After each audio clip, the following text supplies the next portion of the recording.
Yeah, I mean, that's what really worries me, is with Chancellor Merkel getting undercut on the refugee, she's really holding the rest of Europe together from our point of view.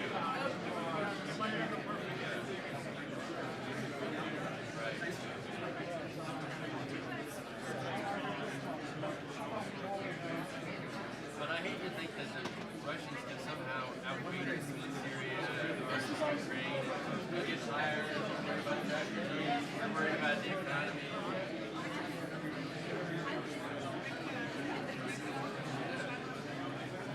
But the sanctions don't seem to hurt them as much as we hope. Or they're just not admitting it.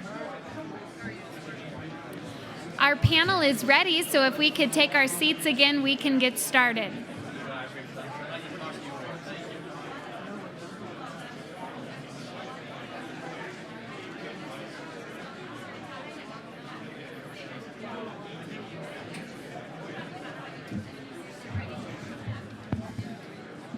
Hello, everyone.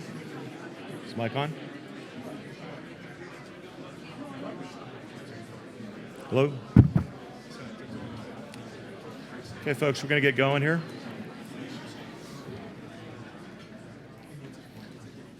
Thank you. Yes, so I'm John Waters. I was the founder and CEO of iSight Partners, and as of 6 months ago, an executive officer of FireEye, pursuant to the merger. The topic today on intelligence-led security, how it shapes the way you think about global operations, both from a government perspective and a private sector perspective, I think is important and timely. If you think of this conference, the intelligence theme has led to how you shape policy, how do you shape strategy in dealing with ISIL, ISIS, extremists around the world, and then in terms of how you shape operational strategy for any kind of military action. But to date, cyber has been largely driven through both policy and regulations that has driven the advent of cyber, and is beginning now to pivot in terms of intelligence-led operations and how people use, now that cyber has become more of a risk-driven function than a regulatory-driven function, how you think about your global operations, deploying assets, deploying security measures to control those assets and investments globally. So this panel will be good timing, I think, to kind of round up the session here today.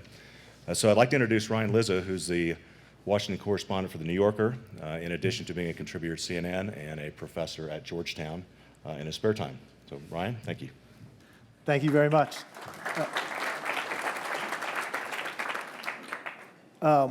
So cybersecurity is not necessarily my area of expertise. And when we were first putting this panel together, I was telling some of the folks at Aspen that, I'm going to be at the Democratic National Committee the week before, and just, throwing me into a cybersecurity panel may just be, a little bit difficult. But fortunately, my interests this week have combined. And so I'm very excited to talk to three of the preeminent thinkers on this issue and leaders. And let me start by introducing the panel. First, we have Sean Roche, who's the Associate Deputy Director for Digital Innovation at the CIA. This is was stood up last fall, the first new directorate at the CIA in 53 years. And hopefully Sean will tell us a little bit about why that directorate came into creation and what exactly it does. To his right is Jay Healey. He's a senior research scholar at the Columbia School of International and Public Affairs and a non-resident senior fellow at the Atlantic Council. To his right is Patrick Walsh, who has a long and distinguished career in the Navy. Correct, Patrick? I don't know how distinguished it was. It was long. His current hat is a senior vice president at iSight Partners and the general manager at ThreatSPACE, which is now the same company now? No. Yes, it is. Okay. Yeah, we were acquired by FireEye earlier this year. Got it. So I know, Sean, you're going to be very limited in what you can say about current events, but I want to start, since it's such an important topic and on the minds of everyone here, with what happened at the DNC and how, why don't I start with you, Patrick, about one, how should to me, this is the sort of a watershed moment in cyber warfare, right? This is the first cyber attack that that every voter in America has a personal interest in, even bigger than the Target attack or the Sony attack. So help us understand how the public should think about this. This is presumably an attack by, from what the reporting so far has been, an adversary on one of our political parties. that may or may not be trying to influence the outcome of a presidential election. Even in the worst days of the Cold War, it's hard to remember something, hard to think of something as serious as this. Help us understand, one, what's your assessment of what happened based on what you know? And what do you think how do you think policymakers should respond? What you missed earlier in the week was this question came up over and over again. And oftentimes, the summary point that the audience would ask is this a game changer? Yeah. Depending on who received the question, if it was an Intel practitioner, they would say, not really. If they were from the spy community, they would say it's just spycraft by another means. There were others who were quick to point out that we're in an ongoing investigation and we don't really know.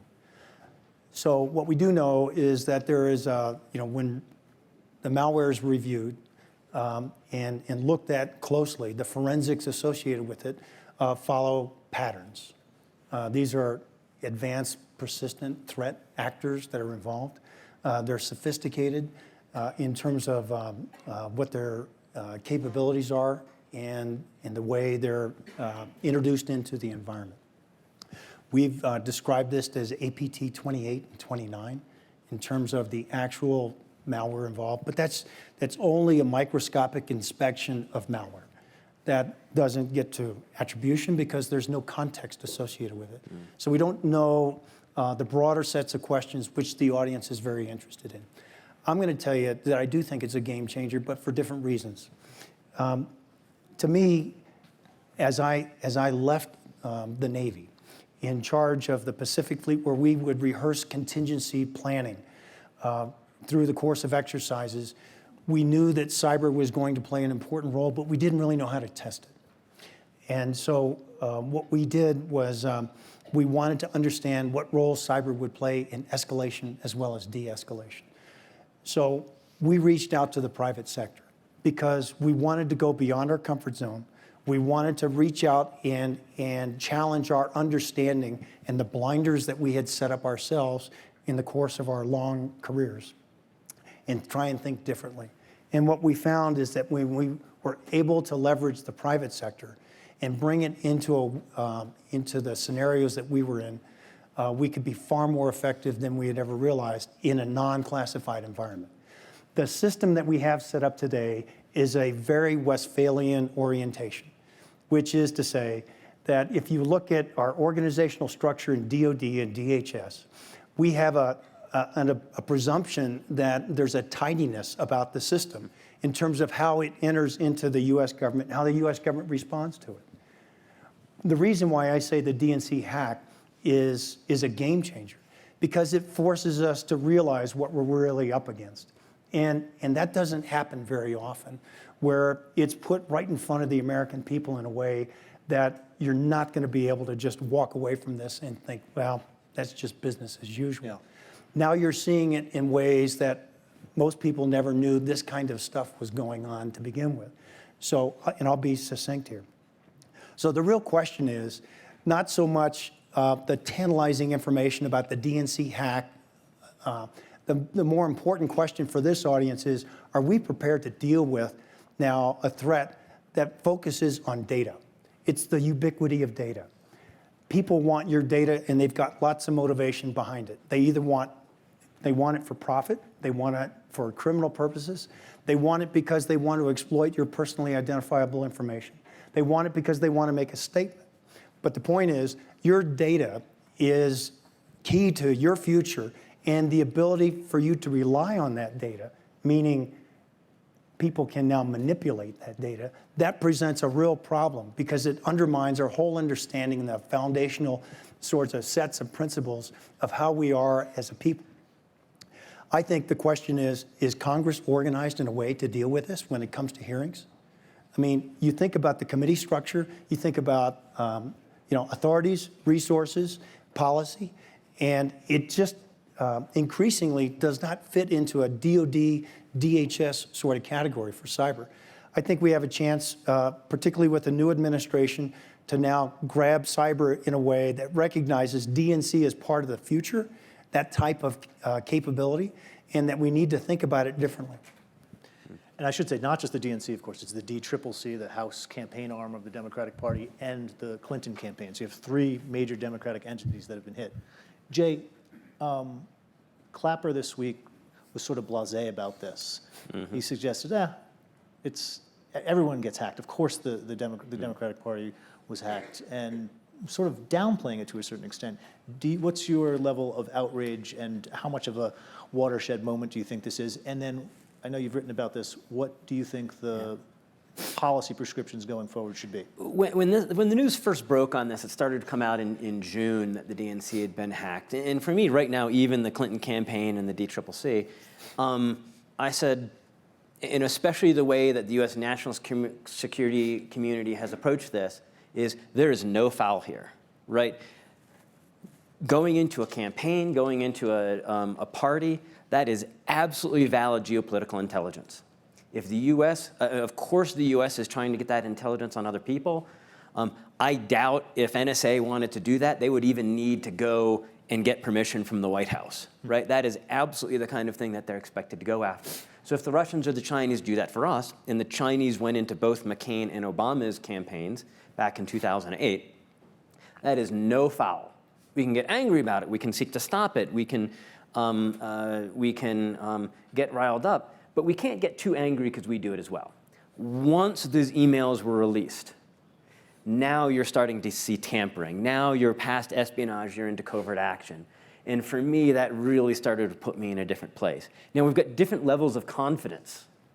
The level of confidence that the Russians were in the DNC and these other places, as I've talked to the experts, is very high, 8 out of 10 or higher. And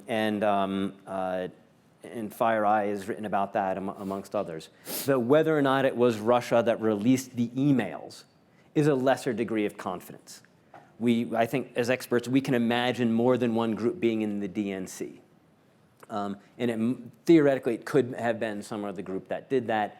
Cyber threat intelligence has some to bear on that, but it's really in the government intel space to really come down. So on what we do about it. So I had a piece that came out in Christian Science Monitor 2 days ago, and I looked at 4 areas. One is, especially if we do get better confirmation that it was, in fact, the Russians that released the emails, in that the president needs to make sure that this is about policy, not politics. That we're there to defend the Constitution, not to defend a particular political party. I think, and to help keep people in the mind that this isn't just a regular hack. And I think the media has had a good role there. I've loved the coverage in places like the Times that has really put that out front. Second is really reaching out, especially to our European allies. With French, German, Austrian elections coming up, this is absolutely something that we need to work with them, share our intelligence with, connect them into the great companies that have been doing the cyber threat intelligence on this, and come up with something common that says, no, that you don't get directly involved in elections in this way. Third is a set of actions on Russia. If this were China, I might react differently. The way that Chinese have come at us and the way they've responded to our counteractions has been very different from the Russians. The Russians have been very, very aggressive, and so I think the president needs to start looking at brushback pitches. You know, how can we throw some inside so that we can get them to back away from the plate a little bit? Certainly covert action is going to be in that, but also Cyber Command set up a cyber national mission force, which in cyber speak looks in red space. So it's looking at the bad guys and saying, if they ever cross the line, how can we disrupt them? Sony would go down very differently now than it did just 18 months ago, because we've got people that are looking at North Korea and saying, if the president gave the order, how can we disrupt them? And I'm certain that we've got people that are looking at these APT 28 and 29 people and how we could disrupt them. Last of the 4 is looking within the US. There are a lot more direct ways to mess with an election using cyber means than just releasing emails. There's a great article that came out in Business Week a few months ago on a Colombian hacker, and he was doing all sorts of dirty tricks directly into campaigns all up and down Latin America. We saw in Ukraine maybe 2 years ago, hackers went in and tried to change votes within the electoral database, directly going in and trying to change who voted for whom. The election machines have a lot of vulnerabilities. And so I think the president needs to try and work with Congress for some emergency funding so the states can bolster their cyber defenses. The president currently has a cyber commission. They should form a separate electoral task force and come up with ideas, and working with Congress. People like Representative Langevin from Rhode Island, who had been a Secretary of State, he knows cybersecurity, he knows the electoral process. So Jay, it's actually possible to hack into our some vote counting machines. Absolutely. Yeah, that's not just the Diebold conspiracy theory. Absolutely. And These are connected to the internet. And if you've voted in Northern Virginia in the last 10 years, the system in Northern Virginia, it was one of those optical systems you can kind of press. I mean, that connected in the public Wi-Fi with easily guessable default passwords. You could go in directly to the machine and change votes. They've got rid of it maybe in the last 2 years.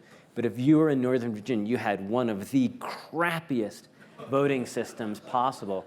Extremely easy. You didn't need to be the FSB to change it. You needed to have a laptop and some curiosity.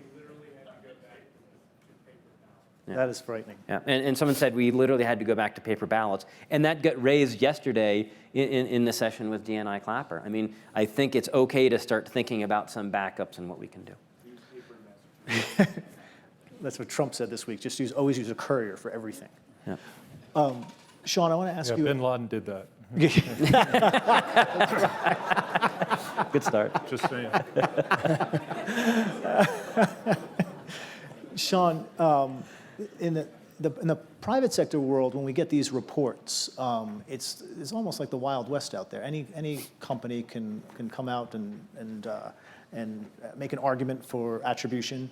Take us inside the government and your directorate, and when you have an attack, when you're, what is the process by which you're getting, I imagine at some point the president's going to want to know what is the attribution for any significant attack, but what's the process by which you confirm attribution? Well, it depends on how far it extends. First, cyber in the U.S. government is very much a team sport, and people say that, but it's very true, and the reason is that while there's a little bit of overlapping capabilities, you really need all the players to get the full picture. So right from the beginning, there's a huge effort on building an integrated picture of what's happening. Domestically, for any domestic event, DHS has the lead for informing across the government and doing that messaging. Phyllis Schneck, who came out of McAfee, by the way, doing an amazing job in that area, and FBI in terms of criminal investigation. For an overseas component, that's where my directorate at CIA, but also our colleagues at NSA, and sometimes Cyber Command and others, and sometimes there's an overseas component for some of the other parts of the IC, will get involved. So the first thing, kind of happens is there's a lot of the reporting that comes out from private firms is extremely valuable reporting, and it's part of open source. And years ago, open source didn't enjoy the same sort of panache because it wasn't marked up all top secret and hush-hush, and so people thought it wasn't as valuable. And of course, we all know that the value of open source, the first open source reporting on the Abbottabad raid was Twitter, from, hey, it sounds like a helicopter, that's not very normal. So we know that open source is a lot more valuable. So what we did as part, in following a 90-day study that Director Brennan commissioned a few years ago, is we put open source into this new digital organization, because the reporting coming out of open source, and not just the reporting from our colleagues in the private threat industry, but the deep level reporting of what people are saying. Turns out that people who carry on these kind of activities have keyboards and use them all the time for lots of stuff. They are not just conducting these activities. Therefore, there's a lot of digital dust, as was mentioned the other day, out about them. So it's a very deep dive of the open source, and that open source center is part and integrated within this digital directorate. The digital directorate, the idea there was with these really high-performing digital components within CIA, but they weren't integrated in a way that allowed us to act at speed. And so that is my charge in life, is go faster, go faster. So you have the open source, and then you take the event and what you know of the event, you take what you know about the actors, and the actors all have personalities, and then you translate what you need to get that's not in cyber. All the intelligence that comes from everything that is not the cyber intelligence. In other words, we have overhead reconnaissance, and we have human, and all the things that the community brings to bear across a pretty wide range. DIA has defense attaches, et cetera. So you have to translate what those missing pieces are into a system that'll leverage all those IC components and start to build that picture. And there's a lot of integration among these groups. The cyber experts in the various part of the IC know each other extremely well, get along well. They're very anxious to share with each other and anxious to have a community of learning. And there's been a couple things to accelerate that. The CTIC was formed last year to integrate cyber picture at the national level for D&I Clapper. And the people that were assigned there are highly capable. They've been doing reporting for about a year. It's a great product, and that's working really well. But again, I would offer that when these things happen, much like when an airplane goes down, everybody wants to know what happened. And the pundits get on pretty quickly. I think it's in CNN, it's always that pilot with the Tom Selleck mustache. And he's very quickly. He must be very wise with such a mustache. Yes, and he's very quickly figuring out what's going on. In the same way, when we have this response to cyber, our job is to apply detailed, disciplined analytical tradecraft. So when you mentioned bringing things to the White House, bring in the answer and bring the right answer. Dave, do you want to follow up on something? I mean, I know some of the audience might not know a lot about cyber threat intel. And so just when you hear about attribution, I mean, in general, when we're in the field and we're trying to attribute and say who did it, I mean, by attribution, we're trying to say who did it, and especially if we can get to national responsibility. Because at the end of the day, it might be the president having to pick up the phone. And so you want to work at both bottom up on the technical and top down. And there's really kind of three broad areas that analysts are trying to do. One, they're really looking at, are there technical artifacts? Are there ways that we can figure out, is there something in the code? On the DNC hack, did it appear that, for example, maybe they used Russian keyboards for part of this? We heard, well, they were working, are they working, during Moscow time or Beijing time? The second is the mode of operation. And anyone like the Ocean's 11 movies? I love those, right? And if you know anything about crime, you can tell if you got robbed by the Ocean's 11 gang or the Night Fox, right? They have completely different styles of operation. And once you know something about how they operate, then you can figure that out. And that's one thing that FireEye has been really good at, is helping us understand that. And the third is the context.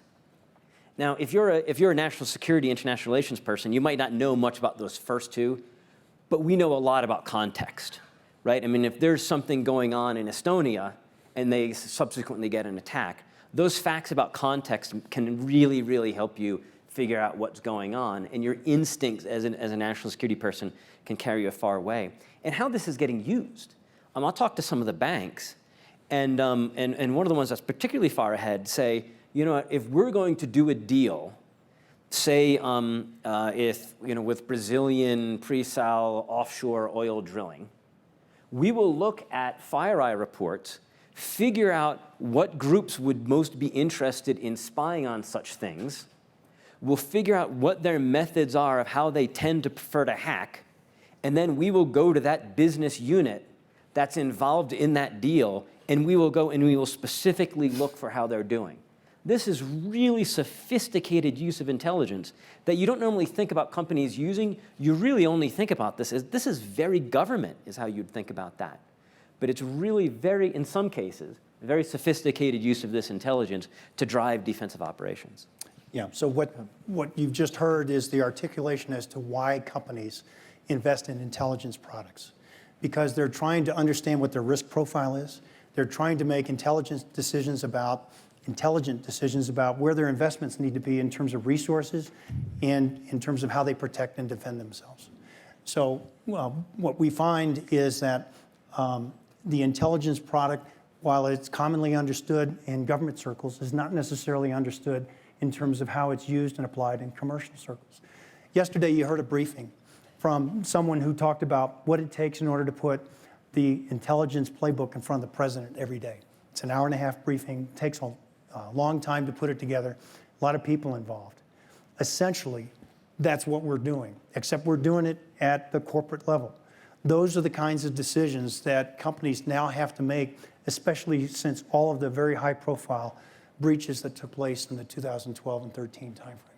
And just to add that slightly, one thing Pat said is, as we push more of the analytical judgment out of the intelligence community and into the private sector will need to build up an analytical, well, I'll say, receptor for that. Today, there's a lot of very tactical response. What do I do? What patch do I issue? When we're getting more to the, here's the intent and purpose, here's what may happen next, here's how this actor is going to come at you in the future, that relies on a commitment to an analytical component in those companies, which is an expense, that knows how to take that analytical judgment and turn it into action. And we have to date, on the ones we've pushed out, we have not seen a lot of companies be able to respond. Let me ask you a question on the prominence of some of the private sector reporting on these issues. I mean, just as when CNN first went on the air in the 80s, suddenly there was a spotlight on crises all over the globe that didn't necessarily have 24-hour coverage, and it created enormous pressure on policymakers to do something depending on where, you know, this new 24-hour news network was. With cyber, very recently, you might know something, but the public wouldn't, and that would give policymakers a much broader range of options. They might not disclose anything. How does it change your job when you have a prominent public attribution story the way we do with the DNC hack, or just in general? How does the private sector reporting, when it blows up into a major issue, how does it change things for policymakers? Well, so I'm not making any comment about the DNC hack as it's under current investigation, but for larger, let's take OPM. OPM happened just a few days after it was announced this new directorate was standing up. So the first effect it has when a major issue like this happens is that there's an incredible amount of education that happens across the government. I would say that we always want our digital acumen to be higher. So the first mode you go into is teaching, and you're explaining, okay, here's what happened. The reporting out of the private companies, and you kind of calibrate the reporting across. As I said, you aggregate the reporting, then you kind of calibrate for each one of the companies based on how they do their analysis and their tradecraft. But the first thing that happens is you have to take that, which is very understandable within the cyber community, and translate it for senior policy officials and for Congress, et cetera. And that's really important to get that right. Because this is not a language we've been speaking for the past 20 years at level of depth. It's not the same as other kinds of events.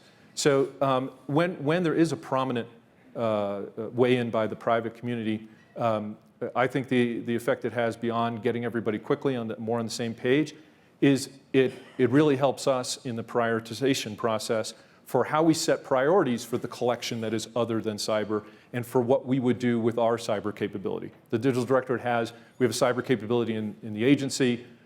We team with NSA. We have cyber threat analysis. So all of those folks have priorities that they're working. A very prominent effect helps us say, do we have the right priorities? Because asking for more resources is not going to be responsive. You're not going to get them in that time frame. Jay, I know you have thoughts on this. Yeah, and it can be very difficult because, I mean, we've got a smart group here. I mean, that understands national security, that understands homeland security. And a lot of times when one of these comes out, you get a lot of mixed messages.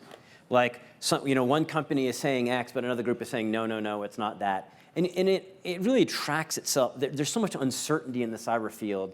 It attracts contrarians of people that say, no matter how much tradecraft and expertise you get in, there's going to be someone that says, no, it wasn't them, it was China, or this was the US, or this was false flag. A lot of those folks tend to be, they come two ways. One, they come in from the very technical side, and they're only staring down the wire at the ones and zeros. And they don't understand the other ways that you can try and understand who done it. Sometimes those companies are also driven by their marketing departments to try and say something interesting so they can make news. I'm really pleased when I saw the sponsors for this group, because some of the most Intel Security, McAfee was some of the first ones in this business to start doing these reports. FireEye has brought in many of those most trustworthy companies into the same place. And so when I saw that in the DNC hack, it was first another company that I really trust that broke the news. And when I saw that FireEye was coming in saying, based on the evidence that we saw, I was done. I said, okay, I'm convinced. And so I think that. Who are some of the less reputable ones out there? Yeah, I got one in mind. Well, one of them went under. I mean, one was a company named Norse, and they had a reputation of being a little driven by their, they had the fanciest graphics, and they ended up going under. And one other thing I do want to point out in this, as you kind of trying to figure out this new cyber field, to understand the dynamics. We in this country are great about screaming about what the other folks do to us. We classify the outbound fire. And so when we're trying to understand, for example, the dynamics of deterrence, the dynamics of look at all this that's been done to us, we need to increase our pain back on them, there's a lot of pain that's been going back on them. In fact, we started throwing a lot of these punches in this space long before the other people started to get in. So if you want to understand these dynamics of this back and forth, you really need to kind of get into those headlines a little bit more so that you can understand both sides. It's like trying to understand the Cuban Missile Crisis without even knowing that the United States had nuclear missiles, much less that we had some in Turkey. Right? You've got to understand both sides. All right, let's we only have 10 minutes left, so let's do some questions. Were you going to ask something? No, he burped. No. Yeah, I was like, can't believe 10 minutes left. All right, go right over here. Surprise and alarm. You, sir. Yeah. Thanks. Patrick Garvey with the Congressional Research Service.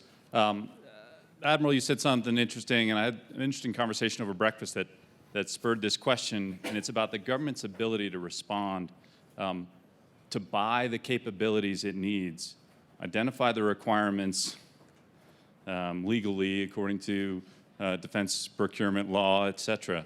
How do we get ahead of that? Because that's such a time-lapsed process that takes 5 to 7 years to buy what we need. And one of the speakers yesterday said something about, this is data that was created, going back generations that now we need to secure as well as we put it up and make it available. I think it's a great question. Any of you gentlemen with Irish extraction, I'd appreciate your thoughts on that.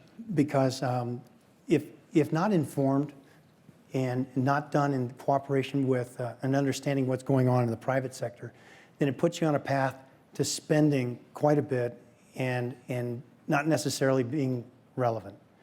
I mean, you can put yourself on a path to obsolescence here very quickly in this space if you're not careful. So what we are finding is that increasingly the language inside the private sector is one that recognizes that with a changing threat landscape, I've got to be far more nimble and far more forward-leaning. That I have to look at my technical team and the integration of that technical team and their communications abilities up to the C-suite as one enterprise unit that now has to work and rehearse in ways that they had never planned on before. Typically, when we put companies through a crisis simulation, the first thing we hear is, can we do it again? Because we assumed through technology and single-point solutions that we would have had answers and that we would have been far more effective. This is a people-process technology problem, and it has to be looked at holistically. If it is looked simply as a technology issue, then you're missing out on really the real value of what intelligence tells you, which is you're not moving fast enough, and you're not keeping up with what's out there.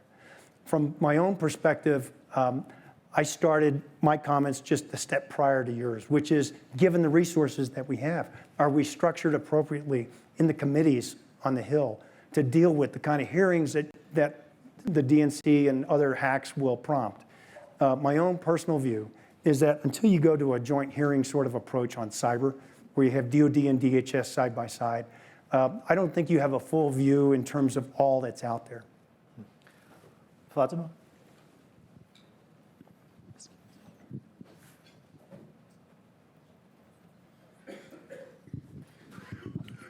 Hi, Fatma Bojani Advice.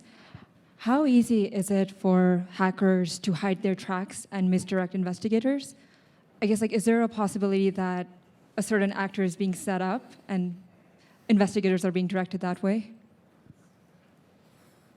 Sean? Well, okay, so they both looked. So increasingly, as more of this is discussed in the open space about what people are doing, the techniques they're using, the tradecraft advances. So more and more, there's a misattribution of and hide their tracks. And the question was asked yesterday, are attacks as prolific, or are they getting fewer attacks but a lot more devious and a lot more difficult to detect? And I would offer that the level of stealth of operating in this space has increased dramatically. And that's because there's been I'll say a community of learning. Again, this is a community either on the bad side and on the good side that share. They naturally share. This is a very collaborative community. So they're constantly exploiting new techniques. The other thing that's happening, of course, is that digital space is expanding rapidly. So when we talk about Internet of Things, one opportunity we have to recognize, and we've got a small window, is that we have to get ahead of that and understand how to secure that edge much better than we did for the previous parts of the system before that's fully prolific. And we only have a small amount of time. So hiding the tracks and being more stealth and lowering your signature, that's all trends that we're seeing. And this is part of an evolving tradecraft.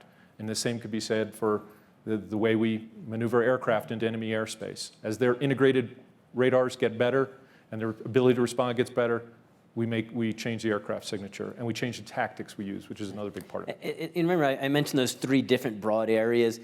It's easy to falsify some of those signals. It gets very, very difficult to try and falsify all of them. And the analytical tradecraft on this over the last, especially in the private sector, I'd say 6 years, has really just gotten incredible of them being able to spot that. So it's possible, but it becomes very, very difficult. And look at the French TV hack from 2 years ago, that it was supposedly ISIS, and the analysts got through and said, no, this looks like it was Russia. Down here?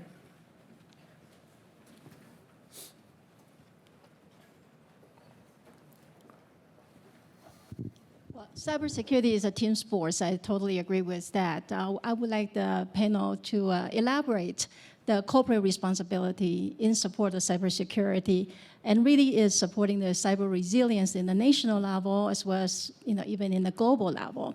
How the government can leverage and collaborate better with the private sector. From one perspective, what we witnessed was that prior to the high-profile hacks in 2012 and 13, it was difficult for companies to rationalize setting aside time for preparation and training. That changed with the understanding that with these breaches now comes accountability. And accountability in ways that reach up not only across the technical team, but can include the C-suite and involves boards of directors as well. So the decision to invest in people and time and resources to prepare for eventual breaches and then the responses that were associated with it now becomes something that companies have increasingly embraced. So in terms of their responsibility, they have taken ownership in terms of their level of preparation and training. At the same time, what they are increasingly realizing that with the infusion of intelligence is it's more of a readiness model rather than simply a one-time-a-year certification training and focus on individuals. So the ability of these groups inside the network and technical teams to work together is increasingly important because up until this point, they've really been siloed inside their own organizations. Let's see, right here, in the blue.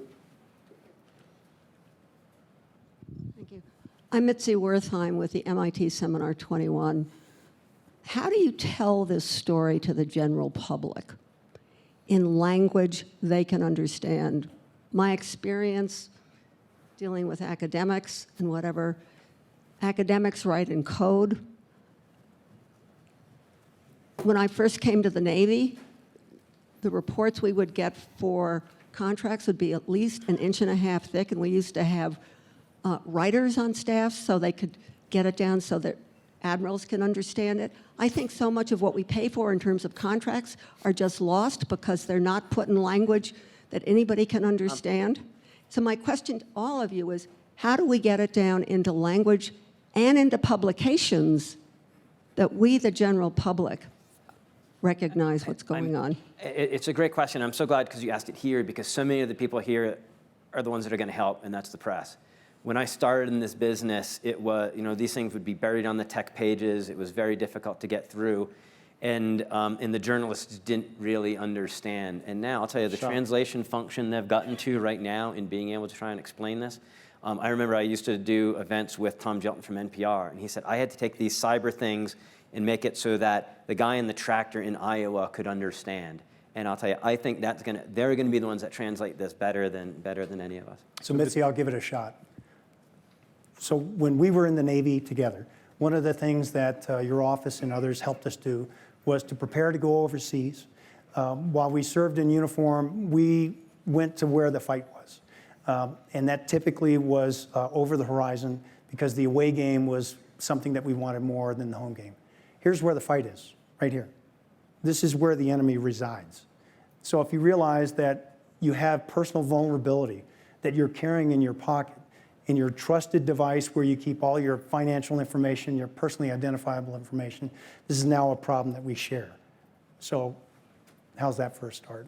Mitzi, we've got to get some discipline on how we use these words. People are using words during this forum like cyber attack, cyber event. These are all very, very different things. There's a wide lexicon that we throw around that is not very accurate right now. Education in this country needs to start at the most basic level. We teach children how to cross the street. We need to teach them the same sort of safety in the electronic world, and because they're very good with those devices. Augusta, Georgia, University of Augusta has started a cyber program. Many others have. It needs to be ubiquitous in our education system, but getting to some common dialogue and doing that accurately is a big part of it. I think we probably have time for one more question. This gentleman here. He's been very patient. I'm sorry. It's part of my training. Alan Asay, retired Govey. One of my previous tours was a warning officer on the NIO warning staff. Has the president actually received a strategic warning notice that this event is different? Sean, that's a good question for you. I have no comment on this event. It's an ongoing investigation. No, wait. The ongoing investigation is to prove who it was. The issue is whether the president understands that this is different, that they didn't just extract data, that they were trying to reinsert it to affect. With great respect for your question, sir, I'm not going to comment on the internal work. It's really a question for the White House. I think Director Brennan's comments yesterday were actually along those lines. I mean, General Clapper said, let's not get all excitable about this. I think Director Brennan's comments was, if it turns out this was what it was and we're really going to do that, et cetera, then this is going to be a really significant deal. So, I mean, I think that comment from him, where he was really talking about policy, not intel, he was still talking to the next White House guy, that's where I look for my answer on this, and that was a yes. But keep in mind that some of the other questions had to do with how we were going to do things, how fast. And if you want to get something going, if you want to get the president picking up the phone, with his tail on fire, that strategic warning notice is one of the things that does it. Yep, great. Fair enough. You're right. And that'll do it for us. That's the end of the panel. Thank you very much, gentlemen. That was excellent. Thank you.